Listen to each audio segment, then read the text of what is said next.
What's going on? What's up? Got any sleep this week?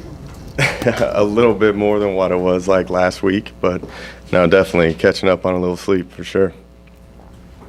Jake, I know a lot of people have made a lot of Speedy and Ricky, of course, being back healthy. Maybe not a lot talked about Malcolm Kennedy. What have you seen from him this offseason? You know, Malcolm, he stays consistent on a daily basis. You know, he's been the one guy that has made plays in many games, and he's the guy that is the vocal leader of our team and of our offense. And he's definitely a person that these quarterbacks look towards in times of need, and you know we can rely on him making a consistent catch.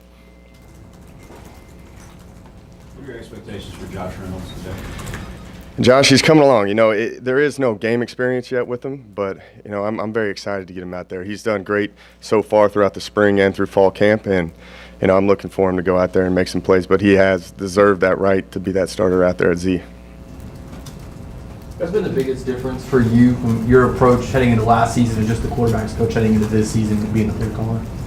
It's the same. Obviously, it was a little different situation with Johnny being there, but you know, I'm dealing with two inexperienced quarterbacks, and I'm going to have to work my way through times where, you know, through certain situations that they have never experienced before. So, you know, there's going to be a little more coaching involved, and, you know, I'm not going to be repeating myself as much as what I did last year with Johnny. But, you know, I definitely think going into this year has been the same, still treated the same, still game plan the same, still try to operate this offense the same.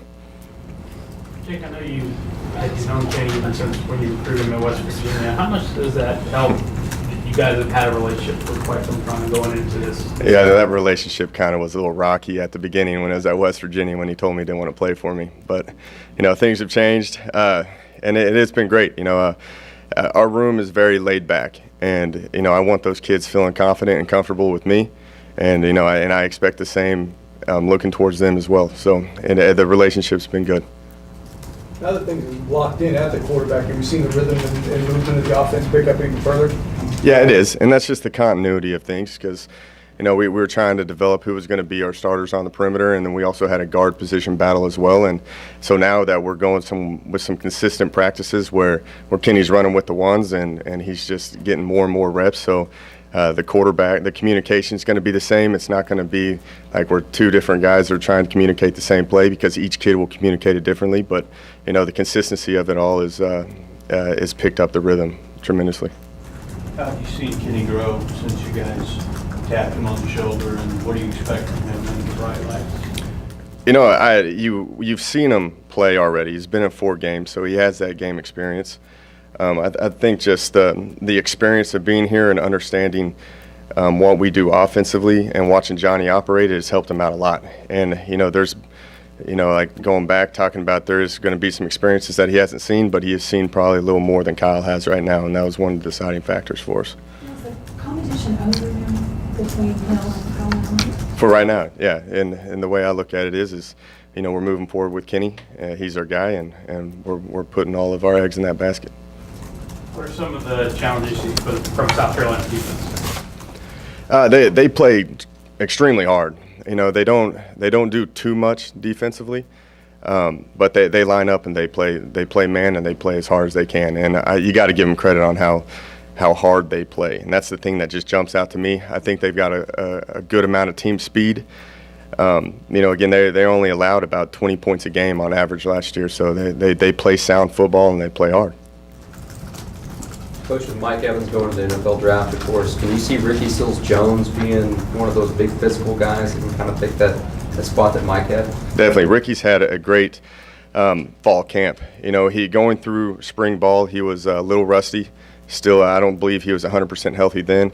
Coming in now, he's been moving around with a good sense of urgency, and you know, I think he's definitely going to be a target. He's a big target, which Mike brought that to the field. Those bigger guys are more of a comfort level for those quarterbacks because they don't have to be as accurate with the ball. Someone said that every offensive coordinator that runs this offense has their own personality. I know you don't want to give away your whole offensive game plan, but what is your personality that we're going to see when we see this offense? I don't know yet. You know, I think it changes every year, to be honest with you, which is due to the personnel that you have. And I think you can be a little bit more unique with things, with body types, with Cam Clear, and the amount of receivers that we have and the amount of running backs we have. So I think we can be a little more balanced instead of just always just going out there and throwing it around a bit. I think we can utilize a good run game and at the same time be able to throw it around a bit. So. Is there a difference in your approach personally to this season compared to last? And if you talk to someone like Cliff, who went from being quarterbacks coach to offensive coordinator? The main conversations I had with Cliff was about the quarterback battle, on how he handled the one that he had at Texas Tech last year, because it's a tough decision, especially when both those kids are playing. But I've treated it the same.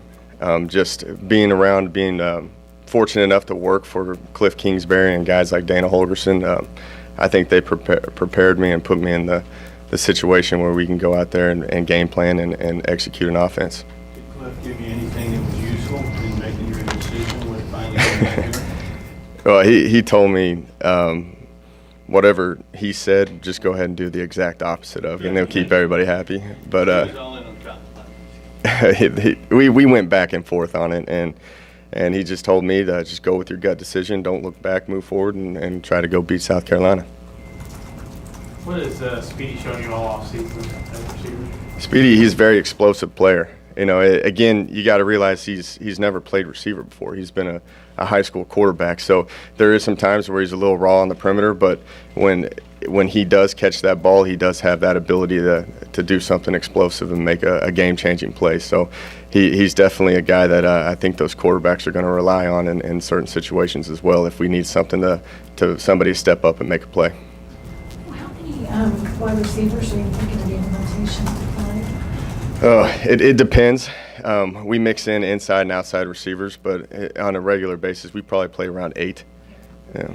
With that statement, is it a temptation to just run the other team into the ground? Not to give away game planning, but I mean, you can make those cornerbacks tongue dry pretty quick with that number just rolling in and out, on and off the field. Right, and that's part of the advantage of an up-tempo and a spread offense. But, at the same time, when you have 3 experienced running backs and an experienced offensive line, with an inexperienced quarterback, sometimes that's going to be a comfort level, and we can lean on those guys, and we'll see kind of how the direction of the game is going. If we're having a steady run game, he might want to stick to it a little bit more. Jake, at what point did Brandon Williams go from a guy who's really skilled, really talented, and really fast to someone that you feel is going to be a guy for you? This fall camp. He's been battling injuries throughout all of last spring. He gets out here this fall. He's healthy. You can tell that he's worked very hard over the off season, and he's put on some good weight. And I know that he's still light because he's got a high metabolism, and he can't put on the weight that you want at times. But he's extremely fast, and you can utilize him in those certain situations. Is it hard to know? Obviously, y'all didn't call a whole lot of quarterback run before Johnny's a lot of scrambling, but is it hard to know what kind of runner or how effective a runner a quarterback is going to be until they get out there? Until they get out there, and even talking with Cliff Kingsbury about that, that's what they did with Johnny. They utilized a couple run plays with him in that Florida game, but you never know until you go out there. You try to use the base of your offense of what you've always learned and just be spread up tempo and move it around, and then hopefully you can fall into a situation like that.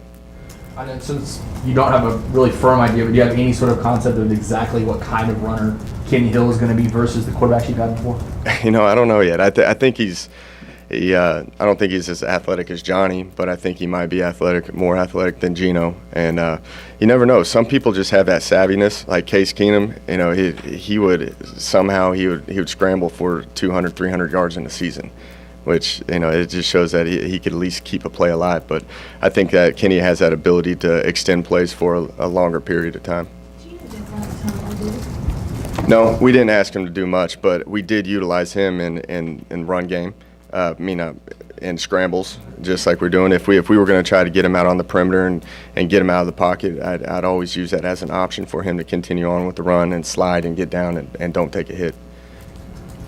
He's only got a little experience, but he's been here a year. Has Kenny been able to develop pretty good chemistry with your receiving core, since you have a lot of those guys in front? Definitely. you know, a lot of them are returning, so he knows what they're good at. And I think that's also part of one of the reasons why we went with Kenny is just he's seen these guys run routes. He knows what they're good at, and he knows what checks in certain situations to get them the ball at what they're going to have the most success at. So I think that's a big part, and that's why I was saying with Speedy, he is raw at times, but I think they've built a good continuity over the course of fall camp on what routes and what plays that they do the best on. Coach Spav? Sabo Holmes making a few waves. Is it any surprise that, I guess, you know, his continuity with Kenny and all of a sudden here he comes making the play? Right. No, Sabo, he's consistent. He can play all 4 positions, you know, and he's definitely worked himself into that, you know, that 5th, 6th receiver, and times we go empty packages, he's going to be the guy on the field. So, you know, Sabo he's built that trust with the quarterbacks, and he's in the right place at the right time. So they're definitely comfortable with him being out there. All right. Thank you.